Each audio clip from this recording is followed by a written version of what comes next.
Welcome to 6 Degrees of Pixelation, the show that leverages the facade of a respected social theory, 6 Degrees of Separation, to bring you what amounts to a video game and pop culture trivia dump. I'm Caleb, you're the audience, and in just 4 additional degrees of separation, we probably know John Matuzak, the actor who played Sloth in The Goonies. Oh, please tell me one of you knows the Fratellis. Oh, that would be so great!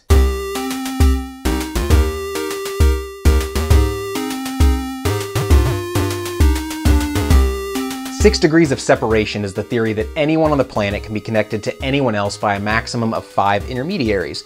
6 Degrees of Pixelation takes this concept to the world of video games, which for the most part are way more interesting than people. So you're welcome for the improvement I've made, Frigyesh Karinti. Frigyesh Karinti. The person who first invented 6 Degrees of Separation, okay? It's a Hungarian name. I can't pronounce it. I tried, like multiple times. This is take like 70. Today, I'm milking your curiosity by connecting Harold, the tree man mutant from Fallout, with Pocahontas, the non-tree, non-man, non-mutant from not Fallout. At least from not Fallout in the way that all of us are from not Fallout. But one day, if 1950s atomic obsession has its future perfect way, we will have all been from Fallout. Yeah, you come here for the video games, the grammar jokes are free. For now, if this thing blows up, I am charging you for this, and I'm going to add a convenience charge to it too.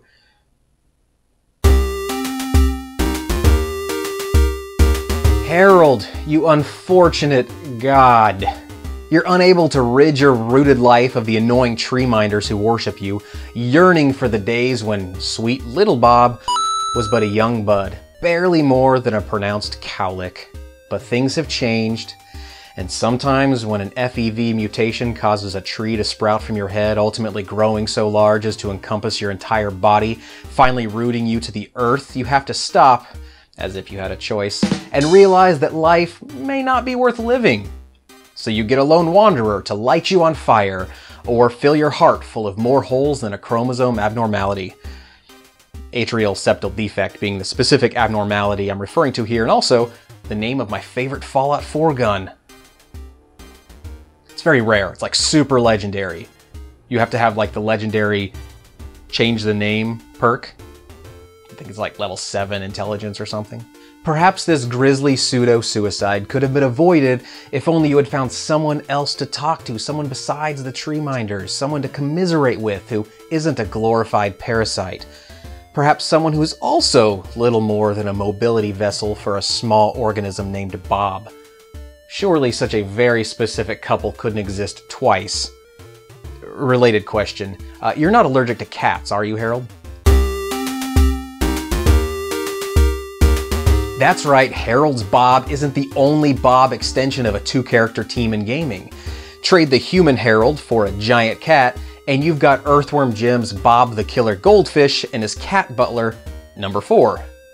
Earthworm Jim is the much beloved franchise, I speak for that personally as well as a lot of people, created by the team at Shiny Entertainment, including founder David Perry and designer Doug TenNapel. The entire series is exactly the kind of strange, contextually possible but rationally impossible amalgam of 1990s crude irreverence, slapstick animation, and overall sensory mystification that could spawn a character like Bob the Killer Goldfish, leaving the player to react only in a casual, yeah, that makes sense. Keep in mind that this is the same game that has a magically appendaged earthworm launching cows into, I don't know, space, I guess, en route to battling Queen Slug for a butt, real name, by the way, to save Princess What's-Her-Name, also real name, only to have the aforementioned cow crush your princess just before the end credits roll. Yeah, that makes sense. Bob, because he's a goldfish and doesn't have legs, which is the only thing that makes real-life sense in this game, is carried around by his minion, number 4, who is one of several patrolling bodyguard cats. Bob the Killer Goldfish has the distinction of being the only enemy to appear in every Earthworm Jim game, which is surprising considering how much of a pushover boss fight Bob can be. That's it. That's the fight. Really. I'd be mad for the lack of challenge, but humor trumps all, and that's pretty funny. The concept of a fish-toting cat is weird, so the impetus to such a strange character must be just as weird, right? My guess is that Doug TenNapel was rewatching Police Academy Citizens on Patrol, and the character Zed spoke to him. I used to be a real jerk, but now I'm a people guy. Who is that actor? That's how I imagine Doug TenNapel's voice being. Who is that actor? Bobcat Goldthwait? Wait, I've got it! A cat carrying a goldfish named Bob. Admit it, now that I've said it, it seems this is the only possible way for Bob the Killer Goldfish to have come into existence. By the time the first Earthworm Jim game was released in 1994, the developers were old enough to have been properly influenced by mid to late 1980s pop culture. This would include Police Academy and, by proxy, Bobcat Goldthwait, who played a very spastic character named Zed in 3 of the Police Academy movies. It stands to reason that the source of Bob the Killer Goldfish's name may have come from Bobcat Goldthwait. The names are just too similar, and the creations from both minds, Goldthwait's onstage and on-screen spastic persona and TenNapel's spastic earthworm, are quite symbiotic. But being the reputable video creator I am, I decided to confirm with Mr. TenNapel himself as a matter of simple due diligence, right? But to my amazement, he wasn't influenced by Goldthwait. So I guess this has been 3 Degrees of Pixelation. I'm Caleb, and record scratch. It turns out there's still a Doug TenNapel Bobcat Goldthwait connection. Goldthwait provided a voice for Doug TenNapel's short cartoon Squirrely Town. Bobcat Goldthwait has actually done a lot of voice work, which brings us to degree number 4. The list item, not the bodyguard cat. Sorry, number 4. Goldthwait voiced a character for a game that may not have come about if not for Poison Oak. Really? I know you're already wringing your brain to think of the video game Poison Oak connection before I can tell you. That's half the fun of this show, right? You're thinking, well, Resident Evil had Poison Oak, right? Well, no, those were herbs, and Bobcat Goldthwait had nothing to do with that game. Well, Poison Ivy was a character for a few Batman games, right? Well, true, but Bobcat Goldthwait did not provide the voice work, though.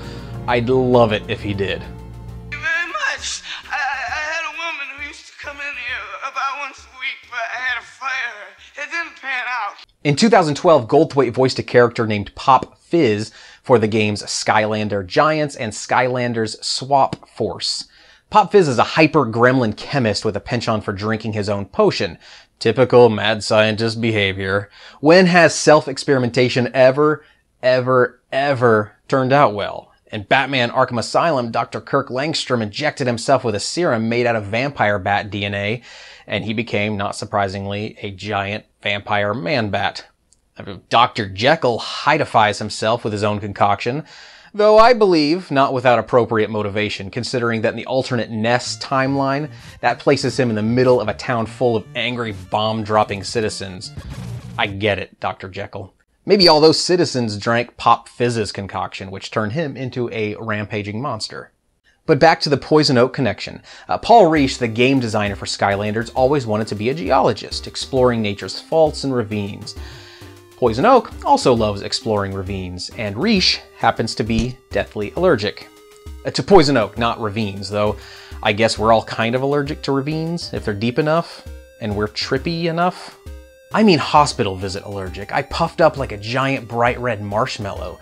I had to do something else, so I started making games. So we may never have had Skylanders if the effects of poison ivy weren't documented, which in turn would lead to medicines and hospitals to keep frail skin sacks like Paul Reish alive.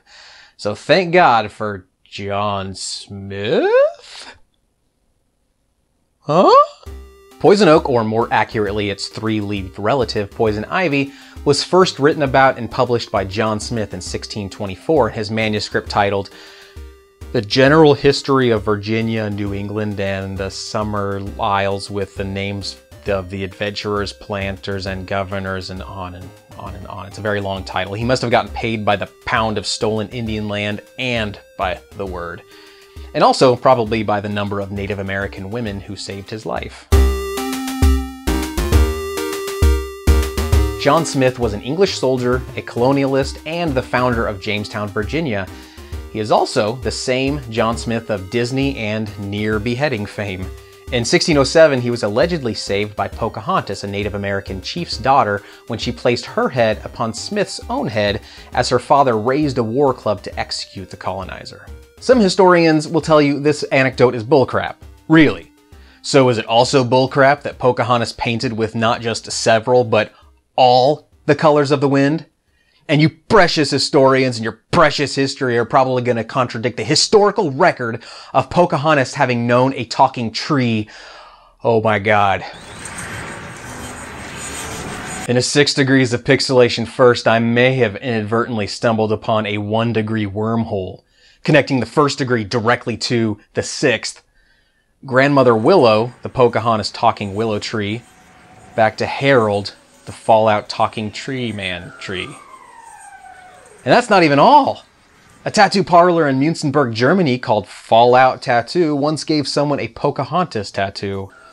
And a Native American, which Pocahontas is, appears in the TV test pattern for the Fallout universe, as inspired, of course, by a real 1950s TV test pattern. I need to take a rest. If you enjoyed this video, please give it a thumbs up. I'd like to make more of these 6 Degrees of Pixelation videos. I'd like to make it into a series, and the more positive feedback I receive, the more likely it is to happen.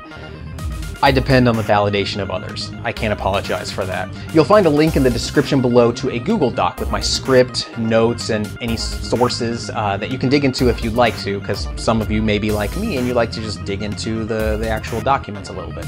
And don't forget to subscribe. I do trivia videos like these, I do some Let's Plays, and I do some think pieces. Think pieces are my favorite, but they do just take a little bit more time, so I fill the otherwise empty days with videos like these. Until next time, I'm Caleb. Native Americans call this maize, and we are burning books.